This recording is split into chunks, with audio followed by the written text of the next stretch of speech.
हरिओम। जय श्री कृष्ण। ओम गणेश। कर्मकांड बाय आनंद पाठक में आप सभी का मैं स्वागत करता हूँ।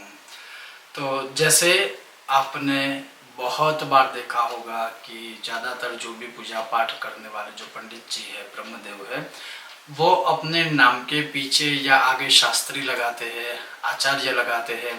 और जब वह संस्कृत पाठशाला या गुरुकुल में पढ़ते हैं तब उसके उनके नाम के आगे या पीछे वह ऋषि या ब्रह्म ऋषि भी लगा सकते हैं। लेकिन शास्त्री, आचार्य, ऋषि, ब्रह्म ऋषि, साधु, संत, मुनि, दंडी, महर्षि, ये सारी चीजें है क्या?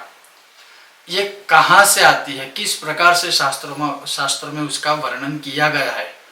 तो दो भाग में मैं आपको विस्तार से ये सारी चीजें बताने वाला हूँ। आज के इस भाग में मैं आपको बताऊंगा कि शास्त्री या आचार्य जो डिग्री है या जो सरनेम है वो किस प्रकार से संस्कृत पाठशाला से हमें प्राप्त होती है। तो समझने के लिए, देखने के लिए आज का तो भाग अवश्य आप सुनिएगा, लेकिन दूसरे भाग में जैसे मैं आपको बताऊंगा कि साधु, संत, ऋषि, मुनि, ये जो सारी चीजें हैं, जो व्याख्याएं हैं, शास्त्रों के अनुसार सारी चीजें है क्या। तो चलिए शुरू करते हैं। शुरू करो वीडियो उससे पहले आप सबसे निवेदन है कि अगर आपको वीडियो पसंद आता है तो लाइक कीजिएगा, शेयर कीजिएगा और चैनल को सब्सक्राइब अवश्य कीजिएगा। सबसे पहले शास्त्री, तो आपने देखा होगा कि बहुत जो पूजा पाठ करने वाले पंडित जी हैं, जो कथाकार होते हैं, वो अपने नाम के आगे या पीछे शास्त्री शब्द का प्रयोजन करते हैं। लेकिन मैं आपको बता दूं, हर पीली चीज सोना नहीं होती, हर काला कोट वाला वकील नहीं होता, हर सफेद कोट वाला डॉक्टर नहीं होता। वैसे ही हर धोती पहनने वाला या हर शास्त्रीय आचार्य सरनेम अपने आगे पीछे लगाने वाला कोई मुख्य रूप से पंडित जी या विद्वान ब्राह्मण नहीं होता है। मैं यहाँ पर किसी की वो निंदा नहीं कर रहा हूँ, लेकिन जिस प्रकार से पढ़ाई के बाद हमें जो डिग्रियां प्राप्त होती है और उसी हिसाब से अपने आगे या पीछे हम वो नाम लगा सकते हैं। हाँ, मूल रूप से जन्म से ही जिस प्रकार से आपको जो सरनेम मिली है, जैसे किसी की जोशी सरनेम है, किसी की पाठक है, किसी की त्रिवेदी है, किसी की द्विवेदी है, किसी की पंडित जी है, किसी की पटेल है, किसी की जो भी अपनी अपनी जो सरनेम होती है जन्म से, वो अलग बात है, वो कुल से चली आती है। लेकिन यहाँ जो बात है वो प्रोफेशन की बात है, वो काम के विषय की बात है, कर्म धर्म के विषय की बात है। मैं वहाँ उसकी बात कर रहा हूँ। तो जैसे शास्त्री अगर आपको बनना होता है, शास्त्री अगर डिग्री आपको चाहिए, तो क्या मैं अपने नाम के पीछे शास्त्री लगा दूँ तो मैं शास्त्री बन गया? हाँ, आपके दृष्टिकोण से देखेंगे तो मैं शास्त्री बन गया हूँ, लेकिन मुझे पता है कि मैं सही में शास्त्री हूँ या नहीं। तो वो पहचान कैसे होती है, शास्त्री की पहचान कैसे होती है?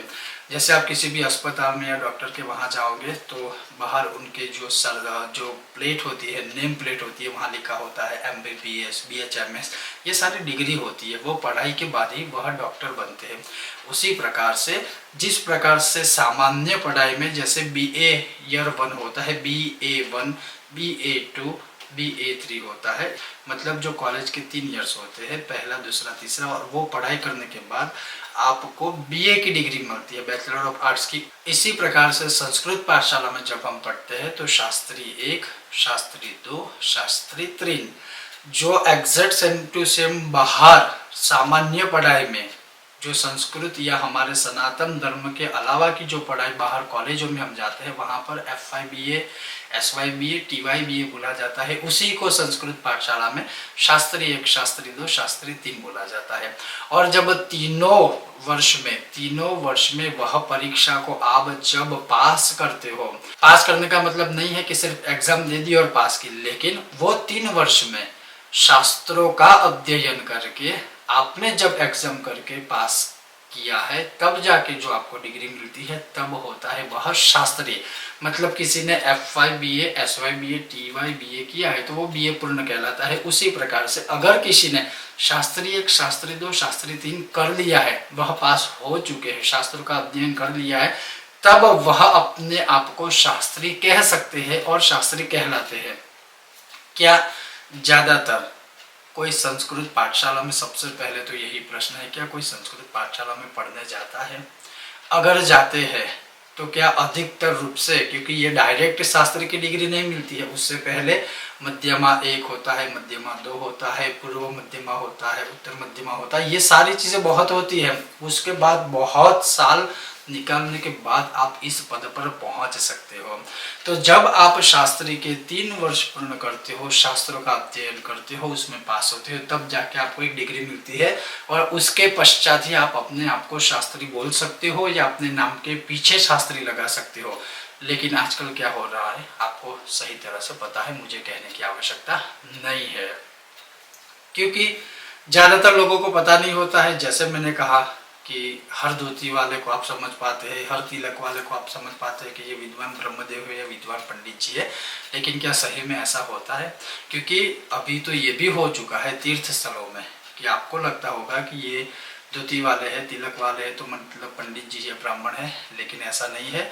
अन्य वर्ग के लोग भी इसका फायदा अभी उठा रहे हैं, और अन्य वर्ग का मतलब मेरा कोई हिंदुओं से नहीं है, हिंदू के अलावा जो लोग हैं वो लोग भी ये सारी चीजें करते हैं, तो थोड़ा संभल के रहिएगा। अब बात रही आचार्य, आचार्य डिग्री कहाँ से मिलती है, आचार्य कैसे बनते हैं?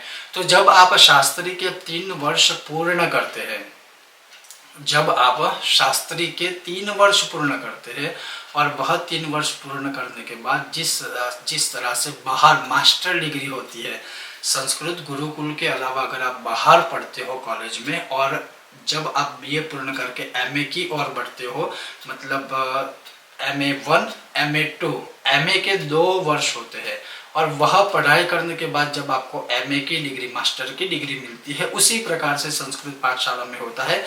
जब आप शास्त्री पूर्ण करके आगे बढ़ते हो तो फिर आता है आचार्य 1, आचार्य 2, मतलब पहले आप शास्त्री तो हो चुके, आपके पास शास्त्री की डिग्री तो है ही, क्योंकि 3 वर्ष आपने शास्त्रों का अध्ययन किया है।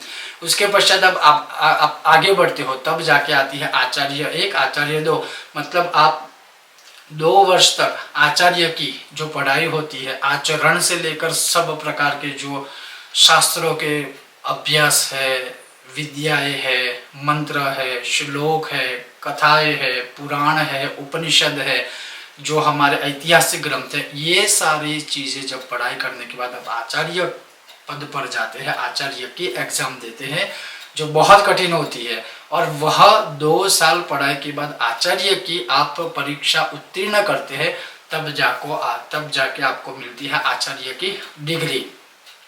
और उसके पश्चात आप शास्त्री तो है ही, शास्त्री तो आपने पास कर लिया है, लेकिन उसके बाद आप आचार्य भी कहलाते हैं।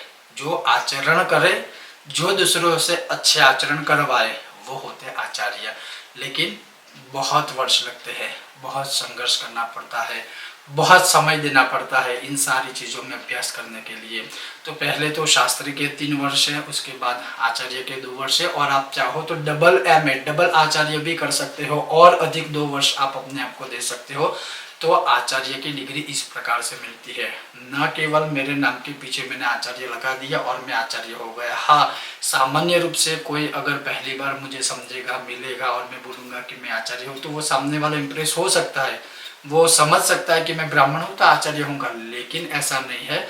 जब संस्कृत पाठशाला में आप पढ़ाई करने जाते हो, सब शास्त्रों के अध्ययन आदि करते हो, और जब उसकी एग्जाम होती है, परीक्षा होती है, उसमें जब आप पास होते हो, तभी जाके आपको आचार्य की डिग्री प्राप्त होती है। सिर्फ नाम के पीछे शब्द लगाने से हम आचार्य नहीं होते हैं। तो शास्त्री, आचार्य, ये दोनों चीजें मैंने आपको बता दी। अब जो ब्रह्म ऋषि और महर्षि शब्द जो है, इसकी जो व्याख्या है वो क्या है? तो ब्रह्म ऋषि का मतलब है, जैसे मैंने बताया कि गुरुकुल परंपरा में जब छोटी ही आयु में, छोटी ही वय में जब आप अपने गुरु के सानिध्य में जाते हो, वहां पर ब्रह्मचर्य का पालन करके ऋषि परंपरा को जब आप फॉलो करते हो, ऋषि परंपरा का आचरण करते हो, ब्रह्म मुहूर्त में उठना है, नित्य संध्या वंदन आदि करना है, नित्य शास्त्रों का अध्ययन करना है, अपने गुरु की सेवा करनी है, ये सारी जो ऋषि परंपरा को ब्रह्म, छोटी ही आयु से जब आप आचरण करते हो, तो उसे कहते हैं ब्रह्म ऋषि या ब्रह्मर्षि। ब्रह्मर्षि से जब आप थोड़े बड़े हो जाते हो, जब आप थोड़े बड़े हो जाते हो तब महर्षि, महान ऋषि मतलब महर्षि। वैसे देखा जाए तो जप तप यज्ञ, ब्रह्म ऋषि जो एक प्रकार की पदवी है, या ब्रह्मर्षि शब्द का जो अर्थ है वह जब आप सानिध्य में गुरु के रहकर सिद्ध कर लेते हो, उसके बाद आप कहलाते हैं महर्षि। आपने देखा होगा कई लोगों के, कई बच्चों के भी नाम होते हैं महर्षि। तो ब्रह्मर्षि, महर्षि, शास्त्री, आचार्य, ये 4 शब्दों का जो व्याख्या है, जो शास्त्रों में या गुरुकुल या संस्कृत पाठशाला की परंपरा में उसका जो अर्थ होता है, वो मैंने आपको बहुत संक्षिप्त में बताया है।